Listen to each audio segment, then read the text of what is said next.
السلام عليكم ورحمة الله وبركاته. الحمد لله رب العالمين، أشهد أن لا إله إلا الله وحده لا شريك له، وأشهد أن سيدنا ومولانا محمدا عبده ورسوله، صلى الله تبارك وتعالى عليه وعلى آله وأصحابه وذرياته أجمعين. أما بعد، فعن أبي هريرة رضي الله تعالى عنه قال قال رسول الله صلى الله تعالى عليه وسلم: إذا مات الإنسان انقطع عنه عمله إلا من صدقة جارية أو علم ينتفع به أو ولد صالح يدعو له، أو كما قال عليه الصلاة والسلام. اسٹیج پر تشریف فرما معزز علماء کرام، قریب اور دور سے تشریف لانے والے فرزندان توحید، طلبہ عزیز، بزرگوں اور بھائیوں،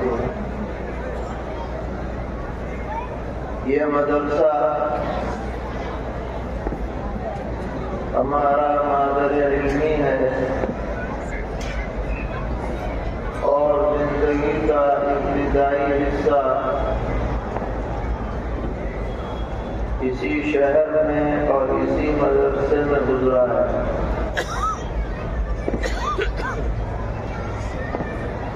سن 71 سے لے کر سن 82 تک حضرت والد ماجد، حضرت مولانا قاری سید محمد عثمان صاحب رحمۃ اللہ علیہ اس مدرسے کے استاد گرامی تھے، اور وہ ہمارا بچپن تھا جب ہم یہاں آئے ہیں تو 4-5 سال کی عمر تھی، اور جب یہاں سے دارالعلوم گئے تو 16-17 سال کی عمر رہی ہوگی۔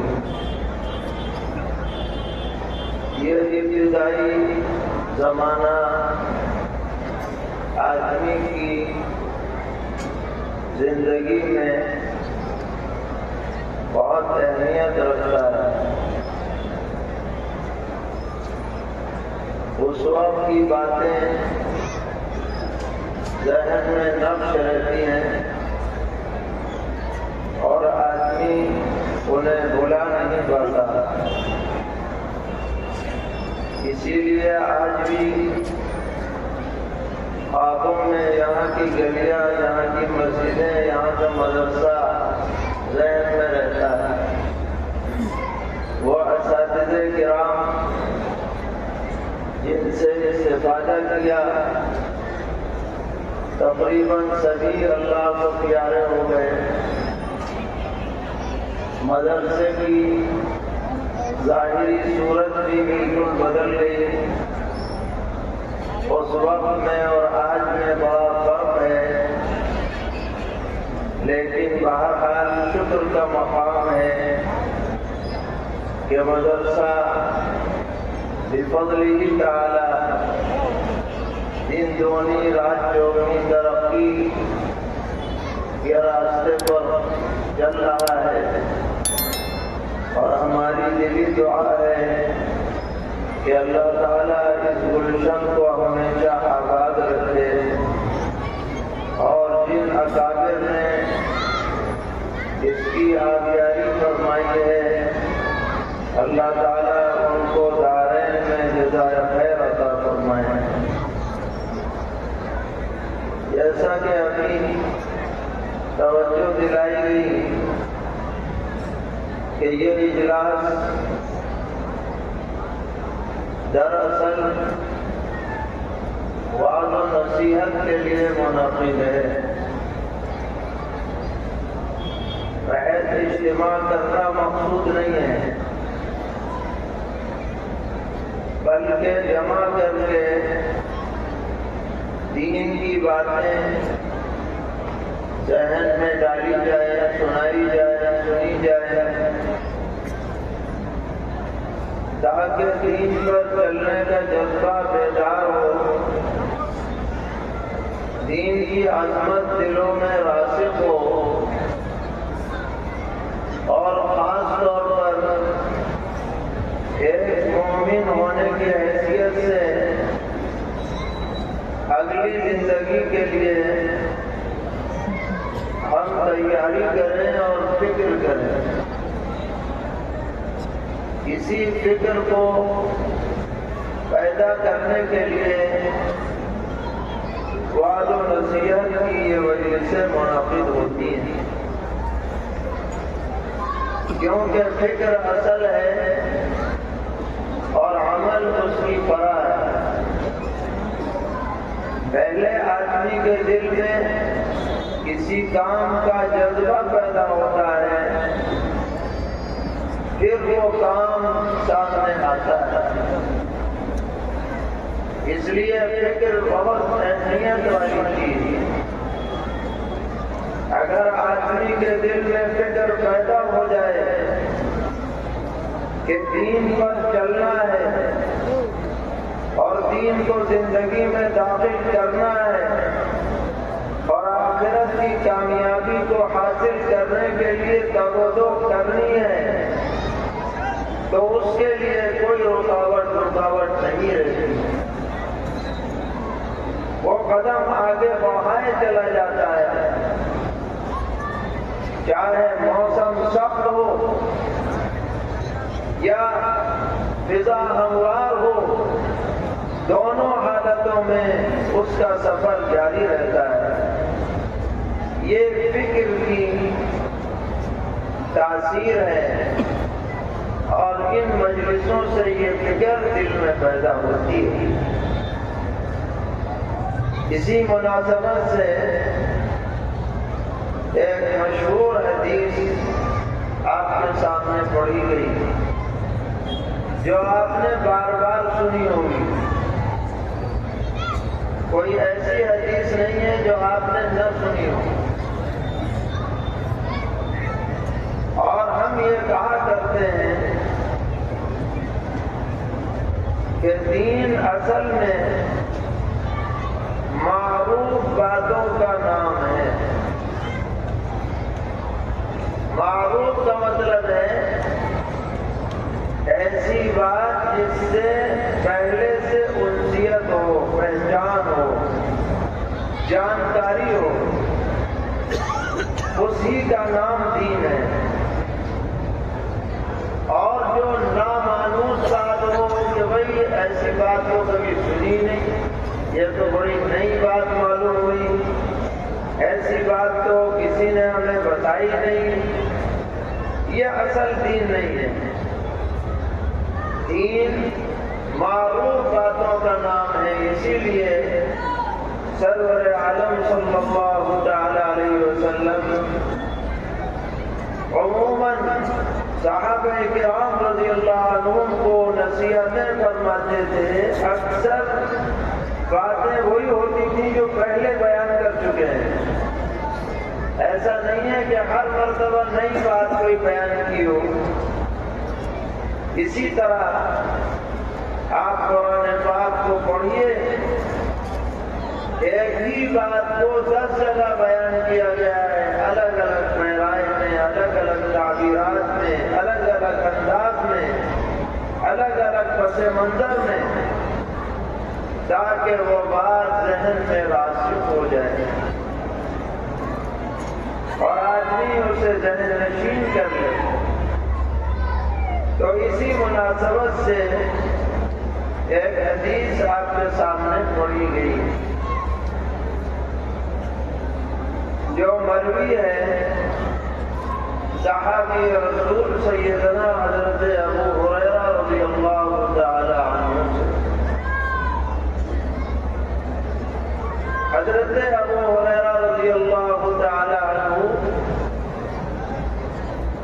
ان صحابہ میں سے ہیں جن کو یہ امتیاز حاصل ہے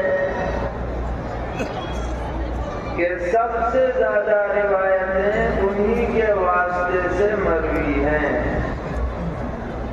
پیغمبر علیہ السلام سے 5000 سے زیادہ روایتیں صرف حضرت ابو ہریرہ رضی اللہ تعالی عنہ سے مروی۔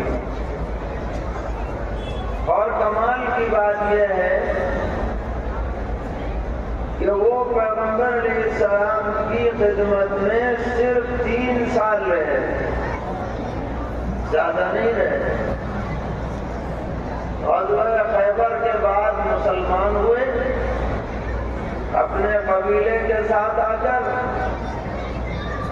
اور اس کے بعد 3 سال کا موقع انہیں ملا پیغمبر علیہ السلام کی خدمت میں رہنے کا۔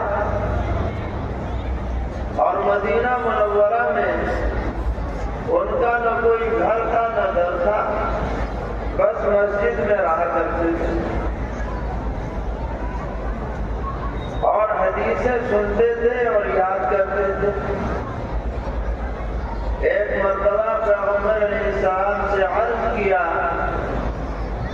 کہ حضرت آپ میرے لیے دعا کر دیجئے کہ جو بات میں سن لوں وہ یاد رہے۔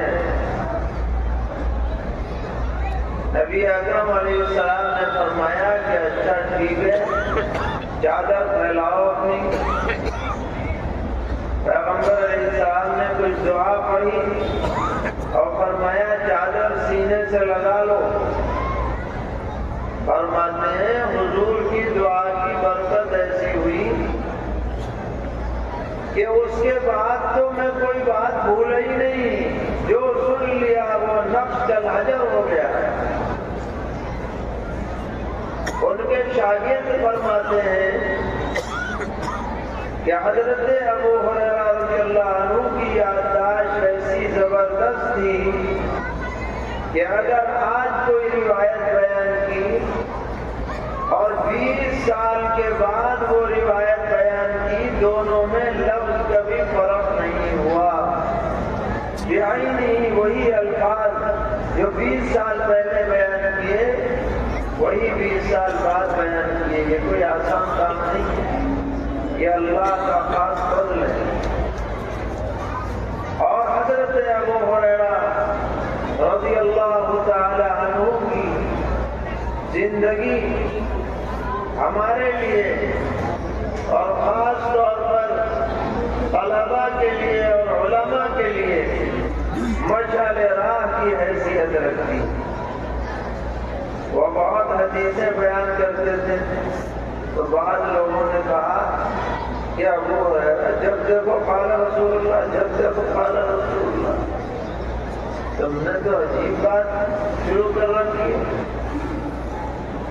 فرمایا کہ ہاں، بہت سے لوگ اپنی تجارت میں لگے رہتے تھے، بہت سے لوگ اپنی کھیتیوں میں لگے رہتے تھے، اور ابو ہریرہ کی نہ تجارت تھی نہ کھیتی تھی، وہ تو در پہ پڑا رہتا تھا، صبح بھی اور شام بھی اور دن بھی اور رات بھی، مسلسل اشتغال بالعلم میں زندگی گزاری۔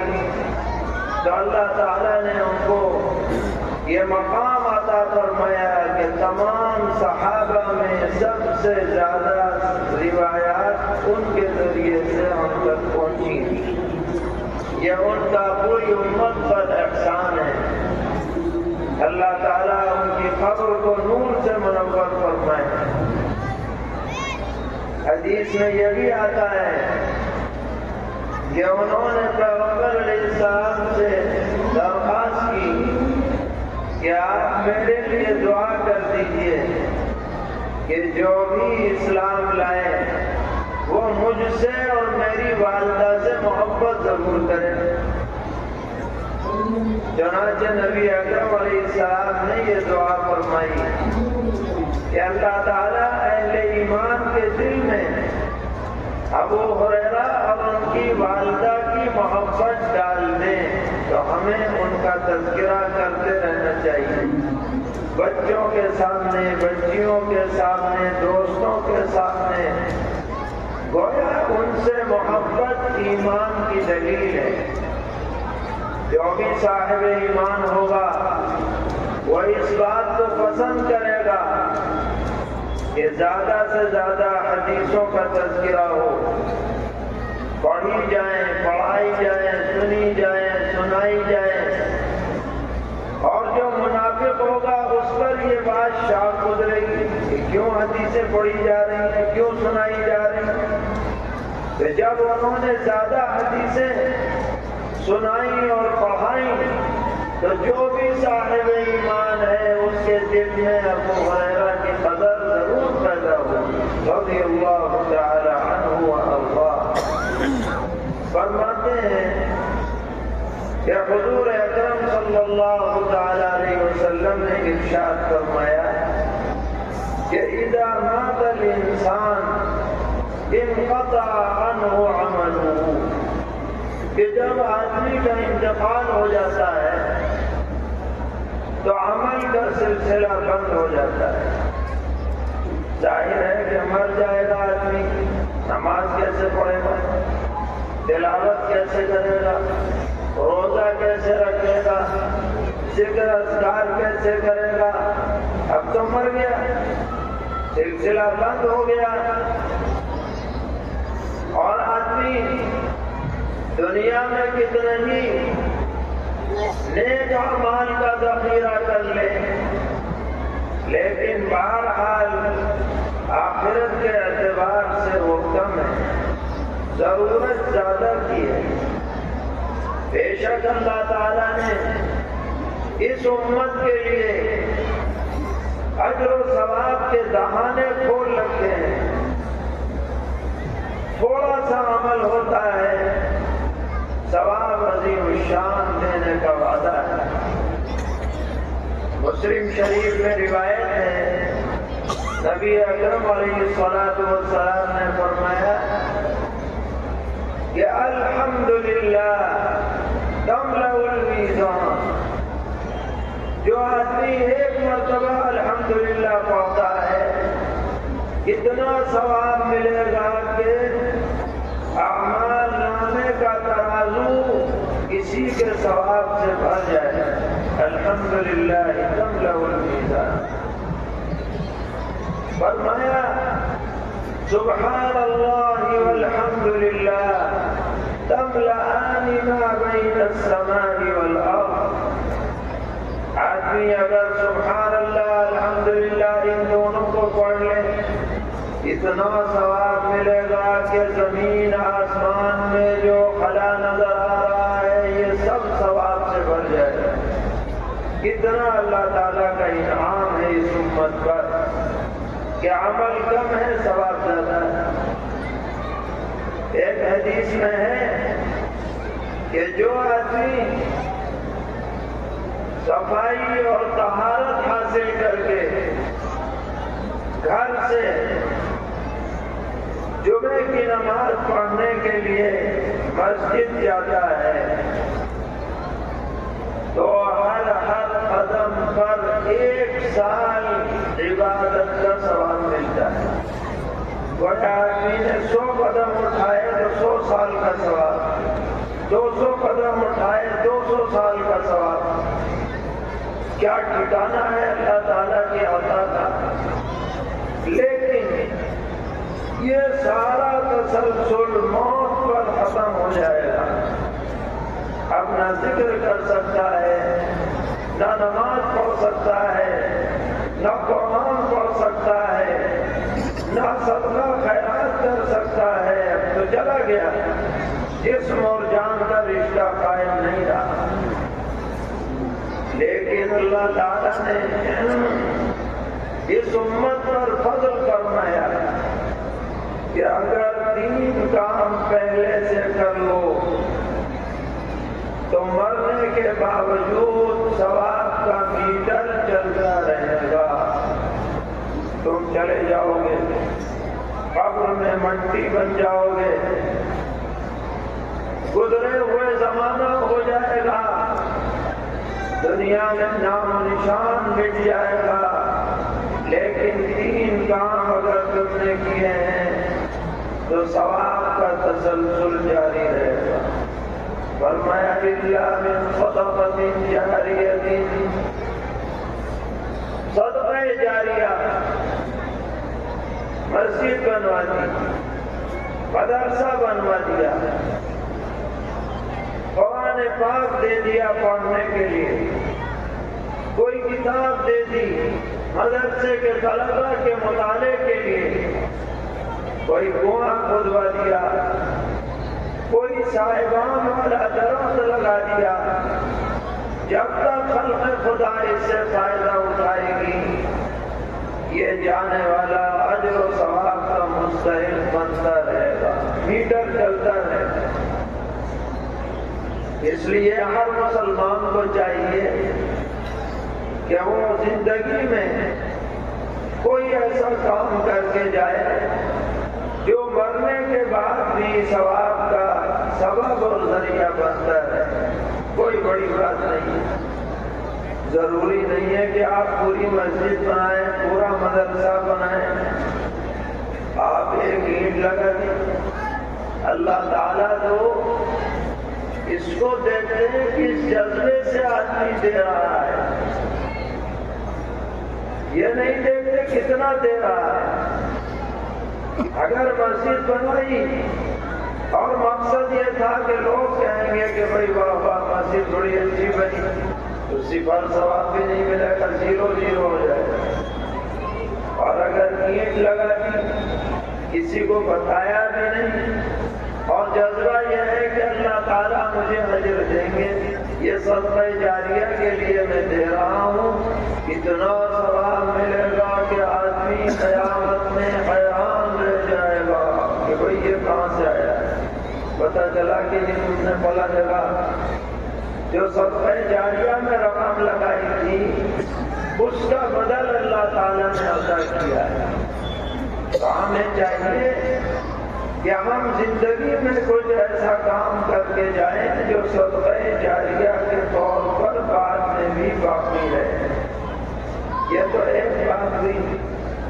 اس کے بعد فرمایا او علم ينتفع به، یا کوئی ایسی علمی بات چھوڑ گیا جس سے لوگ نفع اٹھاتے ہیں. استاد تھا، اس نے بچوں کو پڑھا دیا، چاہے وہ نورانی قاعدہ پڑھایا ہو، حفظ کرایا ہو، تجوید کی کتاب پڑھائی ہو، یا بڑی بڑی کتابیں پڑھائی ہو، یہ علم نافع ہے. جب تک بھی یہ تسلسل قائم رہے گا اس پڑھانے والے کے ثواب میں اللہ تعالیٰ اضافہ فرماتے رہیں، کمی نہیں ہوگی، حیرت انگیز طور پر اضافہ ہوگا. اسی طرح کوئی کتاب لکھ دی، کوئی فتویٰ جاری کر دیا، کوئی پمفلٹ چھاپ دیا جس سے لوگ فائدہ اٹھا رہے ہیں. انشاءاللہ جب تک یہ سلسلہ چلے گا اس لکھنے والے کے ثواب میں بھی اضافہ ہوتا ہے. ہمارے وہ اکابر جنہوں نے علمی کارنامے انجام دیے ان کے درجات کس قدر بلند ہوں گے ہم اندازہ نہیں لگا سکتے. سارے صحابہ کرام رضی اللہ تعالی عنہم جن کے توسط سے ہمیں قرآن پاک ملا، احادیث شریفہ ملی، شریعت کے مسائل ملے، دنیا میں جب تک یہ پڑھنے پڑھانے کا سلسلہ رہے گا ان راویان حدیث کے درجے میں اضافہ ہوتا ہے۔ وہ ائمہ کرام جنہوں نے مسائل بیان کیے اور باقاعدہ فقہ کی تدوین کی کہ بھائی پیدائش سے لے کے موت تک آدمی دین پر عمل کر سکتا ہے۔ آج ہمارے پاس ایک مرتب فقہ موجود ہے، خاص طور پر امام اعظم حضرت امام ابو حنیفہ رحمۃ اللہ علیہ، جنہوں نے ہزار مسائل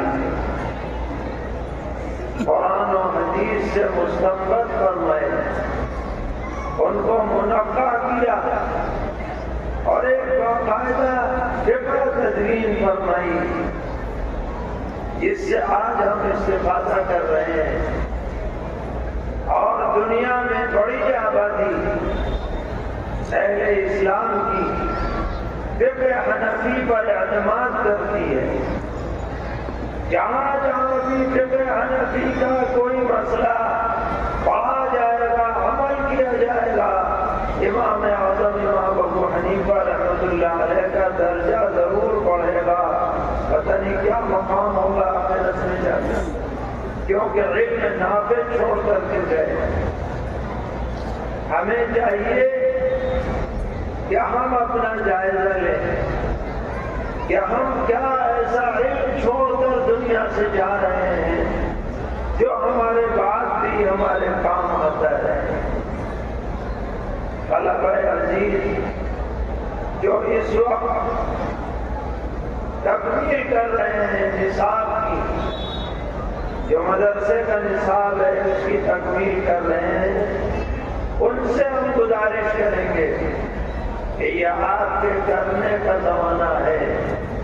آپ یہ عزم کریں، ارادہ کریں کہ ہم دنیا میں ایک نافع چھوڑ کر کے جائیں گے تاکہ ہمیں آخرت میں اس کا بدلہ ملے، اجر و ثواب ملے۔ موقع ہے، کر سکتے ہیں آپ، ہمت کی ضرورت ہے، محنت کی ضرورت ہے۔ اور تیسری چیز ہے کہ ولد صالح یدعو لہ، کہ کوئی نیک اولاد چھوڑ کر کے جائے جو اس کے لیے دعائیں خیر کرے۔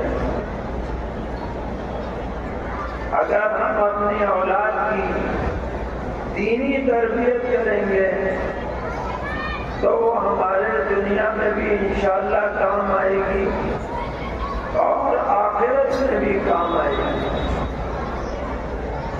ابن ماجہ میں حدیث ہے، نبی اکرم علیہ السلام نے فرمایا کہ آخرت میں ایک آدمی پہنچے گا اور وہ دیکھے گا کہ بڑا ثواب لگا ہوا ہے، چٹا لگا ہوا ہے۔ وہ پوچھے گا کہ کہاں سے آئے؟ میں نے تو کچھ کیا نہیں تھا، کہاں سے آیا؟ تو فرشتے کہیں گے تمہارے بیٹے نے تمہارے مرنے کے بعد جو دعائیں مغفرت کی تھی نا، اس کا ثواب ہے۔ تو بڑا خوش ہوگا کہ واہ واہ، بیٹے نے حق ادا کیا۔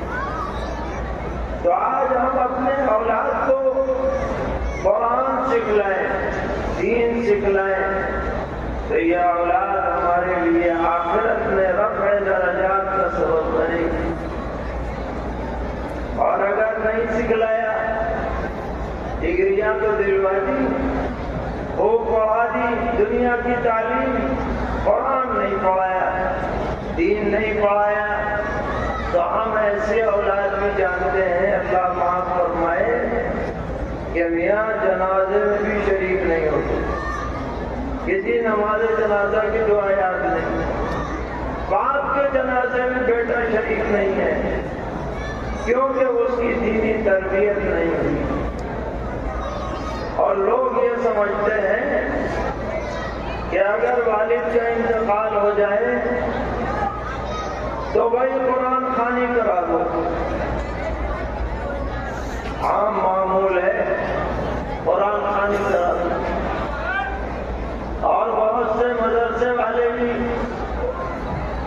اس کے لیے تیار رہتے ہیں کہ بھائی قرآن خوانی میں بھیج دو،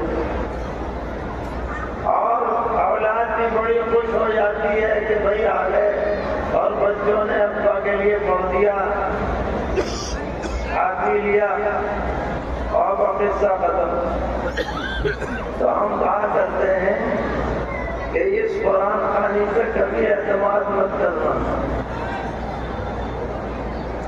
اس لیے کہ جو پڑھنے آ رہے ہیں کچھ پتہ نہیں پورا پڑھ کے رہے کہ نہیں، کون دیکھ رہا ہے پڑھتا چھوڑ چھوڑ کے پڑھ رہے ہو، کیا پتا تم سمجھ رہے ہو کہ جی پورا ہو گیا، پتہ چلا پورا ہوا ہی نہیں۔ اس سے بڑی بات جو ہے سمجھنے کی وہ یہ ہے کہ بھائی آپ نے تو بلایا، آ جاؤ بھائی پارے پڑھ لو سب ہو، اور جب دعا کا نمبر آیا اس نے اپنے ابا کو بھیج دیا، اور بلایا تم نے، سپلائی ہو گیا ادھر، تو کیا ہاتھ آیا؟ کچھ نہیں۔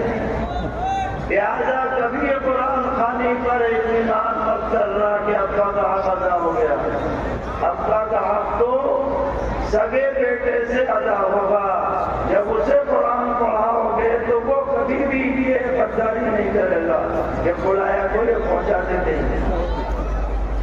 اگر اپنے لیے انتظام کرنا ہے کہ ہمارے پاس ہمارے لیے اجر و ثواب کا انتظام ہو تو بچوں کو قرآن پڑھانا پڑے گا، بچیوں کو قرآن پڑھانا پڑے گا، دینی تعلیم دینی پڑے گی، اس کے علاوہ کوئی راستہ نہیں۔ اول صالح یدعو لہ، یہ تین کام ہیں، تینوں کا اہتمام ہونا چاہیے، صدقہ جاریہ بھی ہو، علم نافع بھی ہو، اولاد کی صالحیت کی فکر بھی ہو۔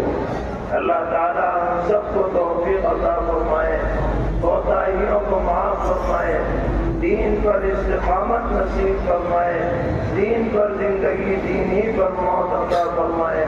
وصلی اللہ تعالی علی خیر خلقہ محمد وعلى آله وأصحابه وذرياته أجمعين۔